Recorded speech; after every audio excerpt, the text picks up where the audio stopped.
꽃보다 아름다움, 오늘은 그 세 번째 시간으로 특별히 가정의 달, 특별히 오늘 어버이 주일을 맞이해서 희생이라는 제목하에 말씀의 은혜를 함께 나누도록 하겠습니다. 꽃은 그 자체로 아주 아름답습니다. 아름다운 색깔과 향기만으로 모든 사람의 마음을 기쁘게 하고 또 행복하게 만드는 것이 꽃이죠. 그런데 그 아름다운 꽃 뒤에 숨겨진 또 하나의 아름다움이 있습니다. 그것은 바로 그 꽃이라는 것이 자신이 떨어지고 지는 희생을 감수할 때 그 나무에 잎이 나고 또한 그 나무에 풍성한 열매가 맺힌다는 것입니다. 꽃의 희생은 그래서 기쁨을 넘어 열매를 통한 풍성함과 감사를 우리에게 준다는 것이죠. 그래서 꽃보다 더 아름다운 것은 바로 그 꽃이 감수하는 희생이라고도 볼 수 있는 것입니다. 해마다 돌아오는 5월 어버이 주일이 되면 자녀들을 위해 모든 것을 바친 이 땅의 어머니, 아버지들이 보여주신 숨김없는 헌신을 기억할 때 진한 울림이 되어 우리 모두의 마음을 적시는 것 같습니다. 강원도 산골에서 9남매의 막내로 태어난 심순덕 시인이 60살을 넘긴 시점에서 그 가난했던 때 어머니를 추억하며 쓴 시가 있습니다. 인터넷을 통해서 많이 알려진 시이기도 하고 아마 들어보신 분들도 많이 있을 것입니다. 제목은 엄마는 그래도 되는 줄 알았습니다 라는 시죠. 목소리는 좋지 않지만 제가 한번 읽어보도록 하겠습니다. 엄마는 그래도 되는 줄 알았습니다. 하루 종일 밭에서 죽어라 힘들게 일해도. 엄마는 그래도 되는 줄 알았습니다. 찬밥 한 덩이로 대충 부뚜막에 앉아 점심을 때워도. 엄마는 그래도 되는 줄 알았습니다. 한겨울 냇물에 맨손으로 빨래를 방망이질해도. 엄마는 그래도 되는 줄 알았습니다. 배부르다, 생각 없다, 식구들 다 먹이고 굶어도. 엄마는 그래도 되는 줄 알았습니다. 발 뒤꿈치가 다 헤어져 이불이 소리를 내도. 엄마는 그래도 되는 줄 알았습니다. 손톱이 깎을 수조차 없이 닳고 문드러져도. 엄마는 그래도 되는 줄 알았습니다.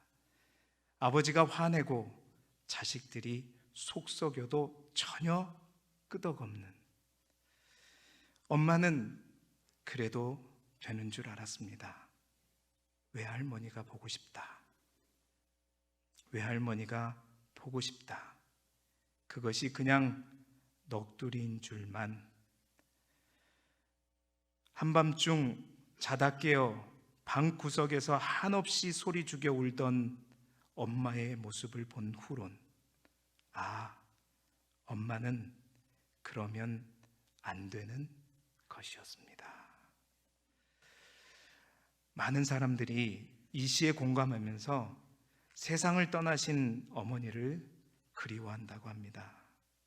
그때 어머니는 당연히 그래야 하는 줄 아는 그런 사람인 줄 알았는데 내가 이제 엄마가 된 이제와 생각하니 그러면 안 되는 것이었다며 후회한다는 것이죠. 당연히 했던 것이 아니고 우리들의 어머니도 편하게 지내고 싶고 더 좋은 것을 먹고 싶고 입고 싶고 갖고 싶고 누리고 싶은 인간임을 이제 알게 되었고 그럼에도 불구하고 끊임없이 인내했으며 바로 우리라는 존재를 있게 해준 헌신의 대명사였음을 비로소 깨닫게 된 것이라는 거죠. 어머니가 돼서야, 아버지가 돼서야 비로소 그 헌신과 희생이 얼마나 숭고하고 아름다운 것인지 비로소 알게 되었다는 것입니다. 부모님의 희생이 세상의 그 어떤 꽃보다 아름다운 이유가 있습니다. 오늘 어버이 주일을 맞이해서 우리 부모님을 떠올리며 사랑하는 부모님들의 희생의 의미를 함께 되새기면서 부모님에게 우리가 해야 할 진정한 도리를 다시 한번 기억하고 되새기는 복된 이 시간이 될 수 있기를 주님의 이름으로 축원합니다. 부모님의 희생이 꽃보다 더 아름다운 첫 번째 이유가 있습니다. 바로 첫 번째는 부모님의 희생은 일방적인 사랑이기 때문입니다. 일방적인 사랑이다. 여러분, 성경에 믿음, 소망, 사랑 중에 제일은 사랑이라고 말하고 있습니다. 그런데 그 사랑을 그리스어 어원에 따라 분류해 보면 잘 아시죠? 네 가지로 분류하고 있습니다. 에로스, 필레아, 아가페, 스토르게. 여러분, 에로스는 어떤 사랑입니까? 에로스는 그리스 신화에 나오는 사랑의 신의 이름입니다. 그래서 이 에로스라고 하는 사랑은 이성 간의 사랑을 의미함시오. 필레아는 다른 사랑입니다. 친구 간의 우정과 친구 간의 사랑을 의미하는 단어가 바로 필레아라는 그리스어의 사랑의 의미이지요. 세 번째 아가페는 우리가 가장 잘 알고 있는 사랑입니다. 우리 모두가 그 사랑을 누리고 있지요. 바로 인류를 위한 하나님의 사랑입니다. 절대적인 사랑이고 거룩하고 무조건적인 사랑, 바로 그 사랑이 아가페 사랑이지요. 그런데 오늘 우리가 함께 눈여겨볼 사랑은 바로 네 번째 헬라어 스토르게라고 하는 사랑입니다. 이 사랑은 다름 아니라 부모와 자식 간의 피로 맺어진 사랑을 의미하는 헬라어입니다. 바로 한자로 말하면 혈족애라고 볼 수 있는 거죠. 스토르게. 이 혈족애는 그래서 세상의 어느 사랑보다 강합니다. 피는 물보다 진하기 때문이지요. 또한 이 친자 간의 사랑은 끊으려야 끊을 수 없는, 그래서 이는 인륜을 넘어 천륜이라고도 말하고 있는 것이죠. 그렇습니다. 에로스, 펠레아, 우정이나 애정은 상대방의 호감이나 매력에 의해서 형성됩니다. 그러나 그러한 관심이, 호감이, 매력이 이뤄지게 되면 우정과 애정은 약화되거나 소멸될 수밖에 없는 것이죠. 사랑하는 친구, 사랑하는 애인, 연인이 갑자기 어떤 사고로 인해서 인신상의 문제가 생겼을 때 여러분, 그 애정은, 그 사랑은 지속되지 못하는 경우가 분명히 있는 것입니다. 그러나 부모의 자식에 대한 사랑은 그렇지 않죠. 자식에게 어떤 상황이 펼쳐질지라도, 자식이 장애인이 되고 자식이 혹 범죄자가 되어도 부모의 사랑은 변하지 않습니다. 아니, 오히려 그 사랑은 더 측은히 여기고 보살피고 사랑하게 되는 것이죠. 여러분, 이 말은 자식의 조건이나 반응이나 자식의 상태에 상관없이 부모님의 사랑은 일방적인 사랑이라는 것입니다. 조건적인 사랑이 아니라는 것이죠. 그 사랑은 아가페를 제외한 이 세상의 모든 사랑 가운데 그래서 가장 강력하고 끊을 수 없는 사랑이기 때문에 여러분, 꽃보다 더욱더 아름다운 것입니다. 어느 영화에서 천하의 페류나는 부모의 재산을 차지하기 위해 늙은 부모를 처절하게 죽입니다. 복면을 한 괴한이 엄마는 알죠. 아들임을 직감한 어머니는 죽어가면서도 자식이 남긴 범행 흔적을 감추기 위해 살인을 저지르면서 뜯겨나간 아들의 손톱을 보고 어떡하죠? 그 손톱을 삼켜버립니다. 여러분, 이것이 지독한 어머니의 사랑이죠. 그렇습니다. 어떠한 부모도 자식을 향한 나의 헌신과 수고를 고생이라고 생각하지 않고 고난이라고 생각하지 않습니다. 약간의 수고, 사랑의 수고일 뿐. 그게 고생이고 고생이 아니라 사랑이기 때문에 그 사랑, 그 희생은 무엇보다도 아름다운 것이죠. 부모는 자식을 위해 모든 것을 희생하며 살아갑니다. 자식을 위한 일이라면 모든 것을 초월하게 되는 것이죠. 이 세상에 저런 일방적인 사랑은 우리의 부모님의 사랑밖에 없습니다. 다른 모든 사랑, 그 사랑은 주고 받고 또 받고 주는, 소위 품앗이 사랑이지만 부모님의 사랑만큼은 일방적이다. 조건 없이 일방적인 사랑이기 때문에 그 사랑이 더욱더 아름다운 것입니다. 그래서 유대인들의 격언에는 이런 말이 있습니다. 하나님이 이 세상에 오시기 전에 부모님을 먼저 보내주셨다. 이 말은, 이 격언의 의미는 그만큼 부모님의 사랑이 하나님의 사랑과 비유할 만큼 크고 큰 사랑이라는 것이고, 뿐만 아니라 한편으로는 그러므로 하나님을 사랑한 만큼 우리 모두가 부모님을 사랑하고 공경하라는 의미의 격언이라고 볼 수 있는 것이죠. 사랑하는 성도 여러분, 진정한 사랑은 희생으로 나타나는 것인 줄 믿습니다. 우리 모두는 희생이 진짜 사랑이요, 참된 사랑이요, 희생이 없는 사랑은 말뿐임을 누구보다도 우리는 잘 알고 있는 것이죠.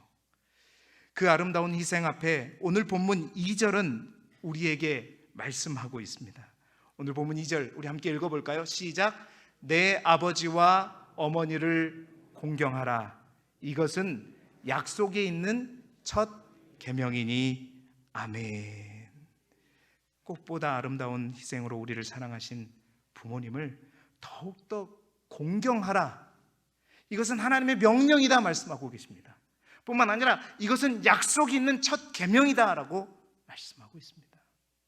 여러분, 이게 왜 첫 계명입니까? 11조에 보면 5계명이잖아요. 그런데 여러분 잘 아시듯이 10계명은 10개의 계명으로 되어 있는데 1계명부터 4계명까지는 바로 하나님과 우리 사이에 하나님 사랑과 관련된 계명이고, 5계명부터 10계명까지는 이웃사랑에 관련된 계명인데, 그 이웃사랑의 계명 중에 가장 첫째 되는 계명이 뭐다?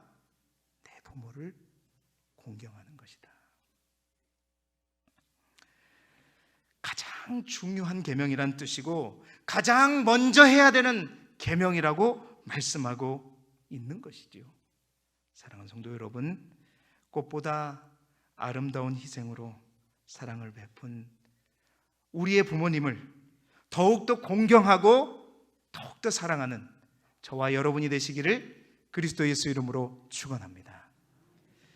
두 번째, 부모님의 희생이 꽃보다 아름다운 두 번째 이유는 그 사랑이 버림이 아니라 뿌림이기 때문입니다. 버림이 아니라 뿌림이다.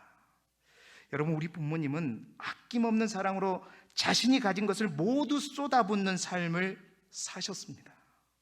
자신이 가진 시간, 자신이 가진 힘, 물질, 노력, 정성, 모든 것을 다 던지는 삶을 사신 분이 우리 부모님들이시죠. 그런데 자신들의 것을 아낌없이 던지는 이 희생이 정말 꽃보다 아름다운 이유는 바로 그 던짐이 버림이 아니라 뿌림이기 때문이다. 버림이 아니라 그것이 심음이기 때문이라는 것입니다.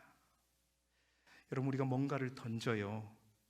이것이 버려지는 것인가 뿌려지는 것인가 우리가 무엇을 보면 알 수 있죠? 안 던져보셨어요? 둘 다 그렇습니다. 둘 다 땅에 내 던지는 것 같아요. 우리나라의 농사법과 이스라엘의 농사법은 좀 다르기 때문에 뿌린다는 표현을 쓰고 있는 건 아시죠? 자, 보세요. 다 둘 다 땅바닥에 내 던지는 것 같지만 그 결과가 다른 것입니다. 버림은 그 이후에 소망이 없는 거예요. 소비되고 사라지는 것입니다. 그저 낭비될 뿐입니다. 그러나 뿌림은 소비되고 사라지는 것처럼 보이지만 그 속에 소망을 기대하고 내일을 기대할 수 있는 것, 즉 열매를 기대할 수 있는 것이 바로 뿌림인 것이지요. 사랑하는 성도 여러분, 우리 기독교의 신앙은 역설의 신앙이라고 말합니다. 패러독스라고 말하고 있지요. 세상의 상식과 진리와는 전혀 다른 반대의 진리를 우리는 역설이라고 말합니다. 그 역설의 신앙의 가장 대표적인 증거가 무엇이냐? 바로 예수님께서 우리에게 보여주신 희생입니다. 세상 사람들은 희생을 피하고 싶어 하죠. 왜요? 그것이 고통스러운 것이기 때문이고 아프기 때문이고 힘들기 때문입니다. 그러나 우리는 분명히 알고 있습니다.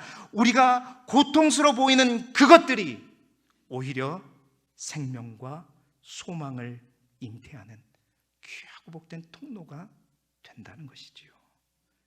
이것이 패러독스요, 이것이 바로 역설의 신앙인 것입니다. 여러분, 이 역설의 진리를 가장 잘 말씀해 주고 있는 성경 구절이 있죠. 바로 요한복음 12장 24절의 말씀입니다. 우리가 너무나도 잘 아는 말씀을 우리 함께 화면을 보면서 읽어보겠습니다. 시작. 내가 진실로 진실로 너희에게 이르노니 한 알의 밀이 땅에 떨어져 죽지 아니하면 한 알 그대로 있고 죽으면 많은 열매를 맺느니라. 아멘. 아멘. 여러분, 한 알의 밀이 땅에 뿌려져 심겨질 때, 그래서 그것이 죽어질 때, 썩어질 때 그 한 알로 인해서 많은 열매를 맺느니라. 상상할 수 없는 그 열매가 또 다른 열매를 맺고 또 다른 열매가 또 다른 열매를 맺는, 상상할 수 없는 열매를 맺는다라고 말씀하고 있죠. 이것이 바로 패러독스입니다. 이것이 바로 역설입니다. 그렇습니다. 우리의 부모님들의 희생이 꽃보다 더 아름다운 두 번째 이유는 뭐냐? 그 희생이 버림이 아니라, 낭비가 아니라 뿌림이요, 심음이기 때문이다. 할렐루야. 사랑하는 성도 여러분, 거룩한 희생, 숭고한 희생과 소비와 낭비를 구별할 수 있는 저와 여러분이 되시기를 바랍니다. 우리의 부모님들의 아름다운 희생이 버림이 아니라 뿌림이었던, 심음이었던 증거가 바로 무엇인가? 바로 오늘 우리죠.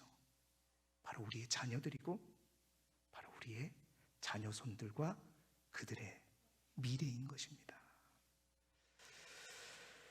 사랑하는 우리 부모님들처럼 우리 모두의 인생이 버리는 인생이 아니라 뿌리는 인생이 되기를 주님의 이름으로 축원합니다. 여러분, 그렇습니다. 내가 가진 물질, 내가 가진 돈, 그렇습니다. 버리는 사람이 있는가 하면 그 물질을, 그 돈을 뿌리는 사람이 있습니다. 버리는 사람은 끊임없이 낭비하고 소비하게 되는 것이지만, 뿌리는 사람을 가리켜 우리는 투자한다라고 말하고 있습니다. 뿐만 아닙니다. 우리가 가진 시간도 마찬가지. 그 시간을 버리는 사람이 있습니다. 시간을 죽여버리는 거죠. 그러나 그 시간을 뿌리는 사람이 있어요.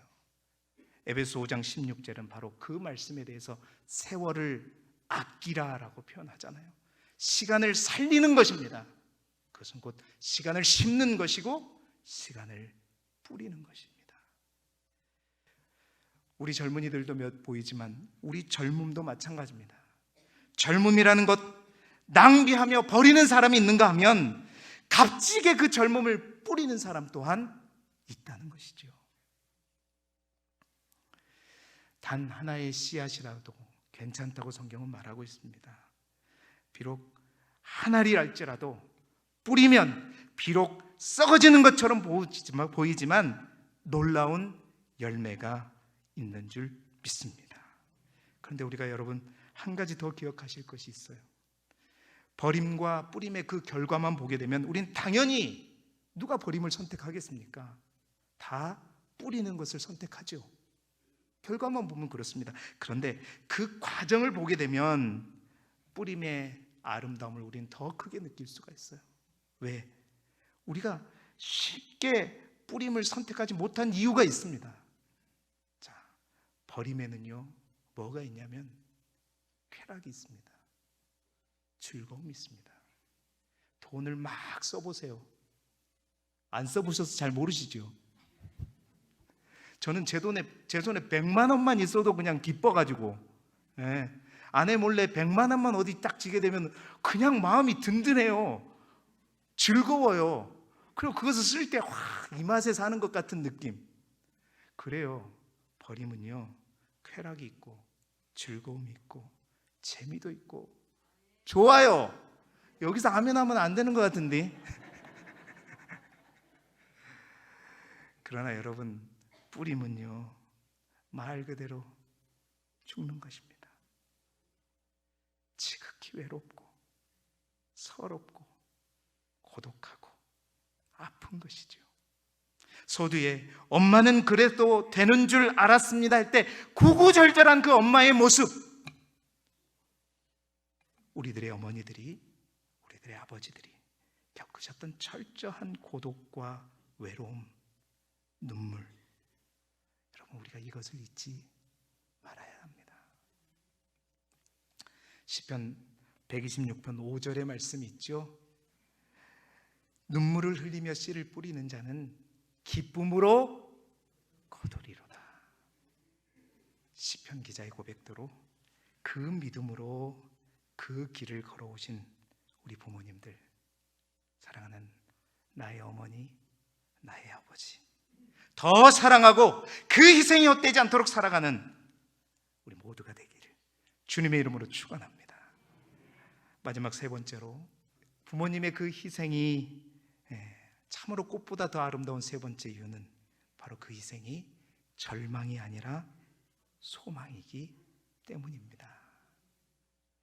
여러분, 희생이 버림이 아니라 뿌림이기에 희생에 반드시 따라오는 것이 있다는 것이죠. 그것은 뭐냐? 희망이요, 소망이라는 것입니다. 성경에서 가장 아름다운 희생으로 본을 보이신 분은 누구입니까? 그분은 바로 우리 주님 예수 그리스도이죠. 그렇습니다. 우리 부모님의 희생이 정말 예수님의 희생과 똑 닮아 있습니다. 우리 예수님, 그렇습니다. 우리를 먼저 사랑하신 일방적인 그 사랑으로 우리를 사랑하신 분이 우리 주님이시고, 뿐만 아니라 그 주님의 희생은 버림이 아닌 뿌림이요, 뿌림의 희생으로 십자가에 죽으셔서 가장 아름다운 빛과 생명으로 우리의 소망이 되신 줄 믿습니다.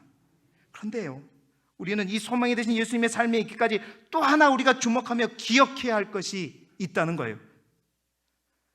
새벽마다 누가복음의 말씀을 또 함께 묵상하고 있는데, 그 누가복음에 보면 그것을 우리가 잘 살필 수가 있습니다. 그것은 다름 아닌 예수님의 어머니와 아버지이신 마리아와 요셉의 희생이죠. 여러분, 그들의 희생을 한번 생각해 보셨습니까? 사실 모든 것이 우연이라는 건 없습니다. 절대 소망이 되신 예수님, 그 예수님이 정말 진정한 우리의 소망이 되신 것은 그분의 온전한 희생이 있으셨지만 그 전에 또 다른 희생이 있었기 때문에 진정한 소망이 되셨던 거죠. 요셉, 마리아가 임신했다는 소식을 들었습니다. 여러분이 요셉이었다면 어떻게 생각하시겠습니까? 잠자리를 같이 하지도 않았는데 아이를 가졌다. 요셉은 그 마리아를 받아들였고 그 아들을 받아들였습니다. 인간적인 입장에서 보게 되면 여러분, 그러한 아내와 아들을 일생 동안 기르고 함께하면서 어떻게 보면 인간적인 입장에서 보면 망친 인생이 요셉의 인생이죠. 마리아는 또 어떻습니까? 어린 나이에 요즘 말로 말하면 그는 미혼모가 되었습니다. 그런데 그 아들은 누구의 아들인지도 모르지요. 일생 동안 그는 요셉에게 참 미안한 마음으로 살았을 수 있습니다. 인간적인 시각에서 보면 그녀의 인생 또한 어떻게 보면 망친 인생이지요. 맞습니다. 마리아도 요셉도 마찬가지입니다. 결국 이 부부는 이 땅에 예수 그리스도라고 하는 구원자를 위탁받아 낳고 기르느라고 자신들의 인생을 온전히 어떻게 해요? 다 희생했던 그 삶을 살았던 사람들이 바로 이 두 부부였습니다.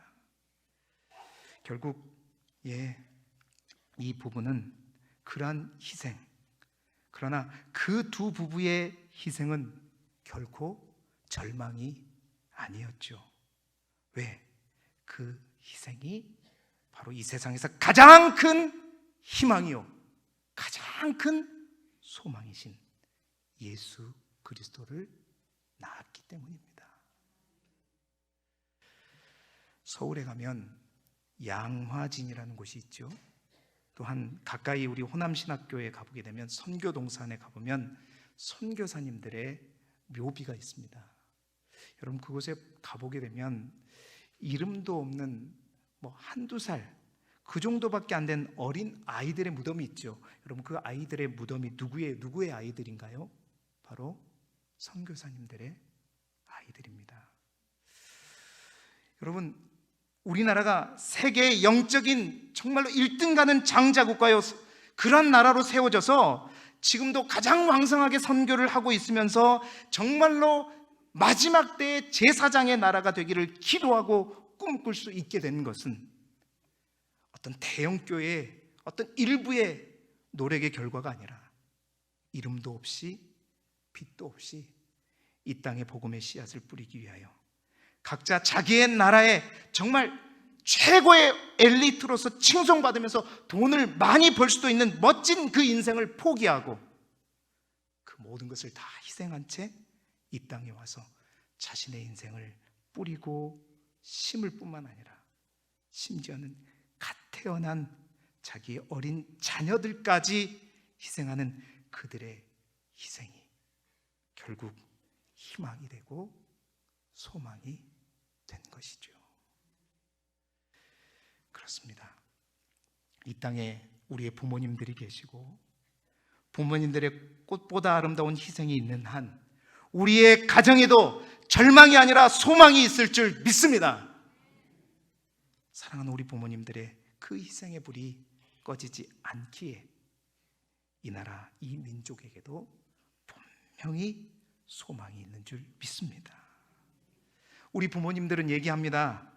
다음 세대들이 있기 때문에 너희들이 있기에 이 땅이 소망이 있다고 하지만 사실 여러분 그 소망은 이미 사랑하는 부모님들의 희생이 심어져서 싹트고 열매 맺은 것 뿐이지요.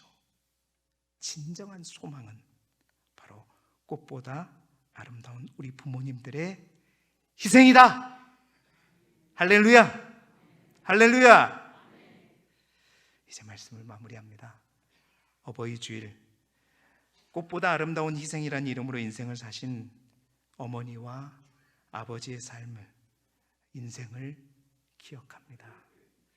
오늘 사도 바울은 그러한 부모님에게 순종하는 것이 옳다고 말하고 부모를 공경하는 것이 약속 있는 첫 계명이라고 말하고 바로 그 약속이 그 부모를 잘 공경할 때 이러한 선물까지 우리에게 주신다고 말합니다. 에베소서 6장 3절의 말씀이죠. 이로써 내가 잘되고 땅에서 장수하리라. 아멘. 여러분 중국 한나라 때 한영이라고 하는 시인이 지은 한시 외전에 보니까 이런 말이 있더라고요. 나무는 조용히 있고자 하나 바람이 그치지 않고 자식은 부모를 복양하고 효를 다하고자 하나 부모는 기다려주지 않네. 그렇습니다. 우리가 철들고 자랄 때까지 우리의 부모님들이 기다려주면 좋겠는데 그렇지 않답니다. 정말 꽃보다 아름다운 부모님의 아름다운 희생을 알진데 정말 우리가 나중에 후회하지 않고 정말 살아계실 때 지금 당장 그 빛나는 아름다움에 더 감사하고 존경하고 기쁘게 해드림으로 약속 있는 첫 계명을 순종해서 우리 부모님에게 참 기쁨을 드리고 또 우리 하나님께 더 큰 영광을 돌리는 길쭉의 모든 성도들이 되기를 그리스도 예수의 이름으로 축원합니다.